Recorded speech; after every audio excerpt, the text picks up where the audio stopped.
institutional goals and educational policies to guide decision-making and leadership. Our team of these presenters include me, Lucy Villafuerte, Sherlyn Soriano, Jonathan Valle, and Sir Matthew Paul Nagar. This presentation is part of our Doctor of Philosophy in Education and Major in Education Management. Our tuition institution is FAMU Academy. This school represents our model for creating a strong foundation of vision, mission, and values that will drive academic excellence and holistic development. Now let's move on to the institutional goals. These goals serve as the backbone of the school election and leadership framework. There are three major goals: to ensure all academic programs achieve the high standards of quality and relevance, consistently preparing its students, and critical thinking, problem solving, and interdisciplinary skills necessary for success in their chosen field. Next one is promoting integrity and ethical leadership. To instill in all members of the institutional community a strong commitment to ethical conduct, academic integrity, and civic responsibility, promoting the values of truth, transparency, and responsible use of knowledge and technology. The last one is promote integrity and ethical citizenship. Academic excellence and innovation. To establish a fully inclusive, accessible, and equitable learning environment that actively support the diverse needs of all students and staff, promoting their holistic well-being and maximizing individual and collective success. We are call on John Bernard. So aligned with the institutional goals for our school to attain those institutional goals, we crafted our educational policies. These are the learning outcome policy, number 2 is academic integrity policy, and the last one is the inclusive education policy. So in learning outcome policy, we ensure that all academic programs shall be designed and implemented based on that clearly defined and measurable learning outcomes that prioritize critical thinking, interdisciplinary integration, and the practical application of knowledge. So with this, ensure our students to be the standards of other schools. Okay? And then in academic integrity policy, the institution shall report a zero tolerance policy on academic misconduct through a transparent, consistent, and educational process that upholds fairness and accountability. So with this policy, we also ensure that our learners not only aim high in academic, but also in morality. And also, we have the inclusive education policy. We crafted this. So the institution shall provide an inclusive and equitable learning environment that accommodates the diverse needs, backgrounds, and abilities of all students. So under the mandate of the Department of Education, that we have the education for all, so that our school also designs an inclusive education policy. The next one is the integration policy. So this is to prepare our students for a rapidly evolving global landscape. The institution shall mandate the strategic and effective integration of emerging technologies in teaching, research, and administrative operation. We all know that we are in our 21st century learners, and they are after the technology uses today. So we assure and we ensure that Emmy and Sir Kim, they in charge of our presentation. So thank you, Sir Kim. And one of my classmates also with the group, he is Sir Eduardo, because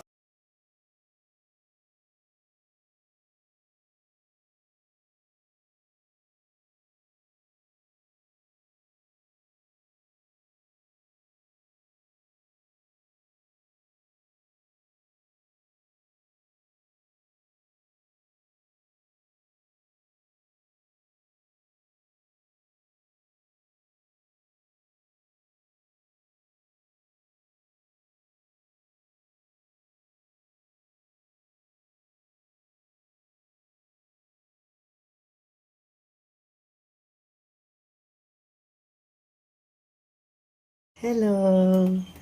Hi. Hi, hi, hi, hi. Hi.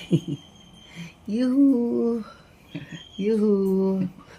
Yuhu. Gusto ba? Gusto mo ba naman? Sandali lang talaga yakapin eh. Baba ka agad eh.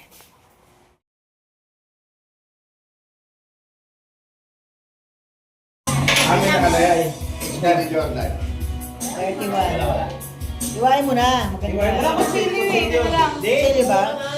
Okay na daw. Wala nang arte-arte? Wala kayo po dyan.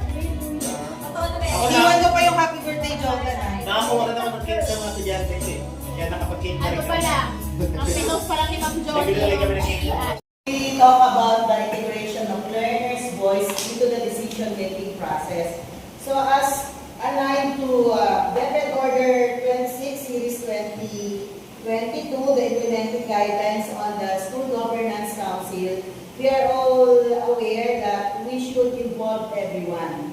So that will not only include the parents, the stakeholders, but most importantly, the ultimate clients or the customer's voice. Who are they? The learners. Okay, so at sometimes the really elementary schools, we are given, or the learners are given the chance not only to show their talents, but also to have a part in the planning, organizing, and feedbacking about the welfare of the learners. So they participate in decision making. Learners contribute to shaping classroom rules, school policies, or even curriculum design. They set personal goals and monitor progress. Why we need to listen to the feedback of the learners? It builds confidence in students. It strengthens engagement and motivation because learners feel that they are being heard. They promote leadership. They promote leadership skills. It promotes inclusive education, ensuring diverse voices are heard. Next, ma'am. They may forget what you said, but they will never forget how you made them feel. So this is a very famous quote. So we let the learners feel that they are at home, that they are the co-owner of the school, and they are part of the shared governance. So it's not only lip service, or it's not only quote or flagship banner or motto that we are saying, welcome sir! Ayun, nakahabol si sir. Tumawagin na si sir. Ayan. Principles. Number one, learners must feel their input is accepted. Everyone should be given equal chance to express their opinion. Take and shoulders and discuss. Explain if the suggestion is not feasible. Anong If certification? they have, sometimes they are requesting or they are Dapat giving gumawa tayo ng recommendations certificate. that may not be feasible or may affect the operation of the school. We all know that sometimes they demand many things such as materials for the sports activities, training needs, allowances, and everything. So we explained to them that this is part of the whole work and financial plan, and that if you will recommend this year, this will be added for the next school year. So it is not to be given immediately. If you want to have a part or portion of the budget for some school program that would affect the learner, it should be given this year so that it will be allotted for the next work and financial plan. You know that for the school planning team members. Okay, next. The leadership skills of the learners are being developed through constant and continuous programs and activities. These are our student council officers together with their focal person. So I am very fortunate that my focal person is very active. You know, principals, the blood of the organization to make it successful really depends on the teachers. That's why a principal should be able to really encourage, to really motivate the teachers. So, nakakalungkot lang because of Budget Order number 2 series 2025. Some of the programs are removed from what we call the administrative or non-teaching officially. Pero kasi kasama pa rin sa mga contest like Ulayan sa Paaralan. Kaya ngayon, nalungkot si Flora, yung city officer ng ating agriculture. Kasi when she visited the garden in the different schools dito sa San Jose del Monte, Bulacan, parang napabayaan na. Kasi nga, hindi siya nalungkot siya dahil hindi katulad before that it was assigned to teachers. Ang ganda talaga ng mga garden. So, nawala na po siya ngayon. Next lang po ito. Ayan. Ito naman, this is the focal person naman for this SWAT. Yung SWAT natin, this is the students, watchers, and advocate of the discipline and cleanliness in the school. Ang problema natin is the shifting, di ba? When it comes to 11 o'clock to 12:30, ang gulo-gulo sa may gate. So, yun ang nila, that will be their assignment. How would you monitor the in and out of the children? May mga parents na pinipilit pa rin pumasok. So, ayan. I don't know if it will be resolved for next school year kasi ang promise ni Mayora, she will be assigning 2 blue guard in the school. Pero ang kapalit naman nito ay mabigat po. Instead of 50% sir, sa water and electricity, 100% babalikatin na ng FOO. Eh, yun ang mahal eh. Yun po ang mahal eh. Magkano lang yung sa blue guard na salary. Kaya sabi namin, can we still appeal to the government? Kasi talaga naman dapat ang student education fund, they should have 50% para sa water at sa electricity.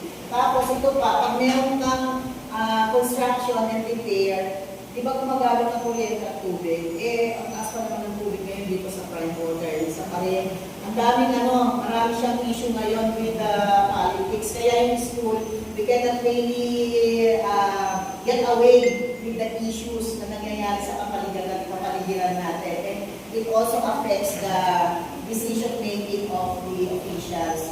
So, yun ang hinaano namin. If we can have the federation officers of the school retail officers and learners, school governing council, we would like to request na ibalik na sa 50% yung subsidy, government subsidy for the water and electricity. So ito naman po, nagkaroon kami ng convergence or assembly, time to answer the comments or suggestion, survey form. Meron din kayo yan, di ba? Client satisfaction survey. So lahat po yan, chinecheck sa SBM. Napakahilo, sir. Napakahilo yung SBM, sir. Pinabalik naman, binubuhay na. Kapag wala yung wala PPT. Wala na. Kapag wala yung Yung client satisfaction survey. yung hire na ba yun? Ano siya? Every December, pag wala kasi report na yun. Actually, ginagawa namin pag meron kami General Assembly at the beginning of the school year tapos sa kakapisan. So, dalawang beses na nasa-survey at the beginning at saka yung sa end of school year. So, ito naman yung ating student mental health, wellness, and other training support. So, we give support. Ito yung malaking ngayon, topic, mental health. Sabi ko nga, baka naman masyado namin na-baby kasi yung mga bata, that's why they are so weak. Pagka meron lang silang problema, always the solution is suicide. So, we really need to strengthen them. Bakit naman tayo, tibay natin? Kasi noon talaga, stand, face the wall. Iba noon sa ngayon. Kasi ng mga parent, before, Yes. maano sila, hindi pinapakinggan agad yung anak. Oo. Ngayon, anak na ang ay, alam kong anak ko mabait. Kaya lang minsan, to the detriment of the students' studies. Pag sinabi na ng bata, I don't like to go to school, the parents cannot decide. So, parang yung discipline, ibinigay na lahat sa teacher. The parents do not have the power or authority over their own children.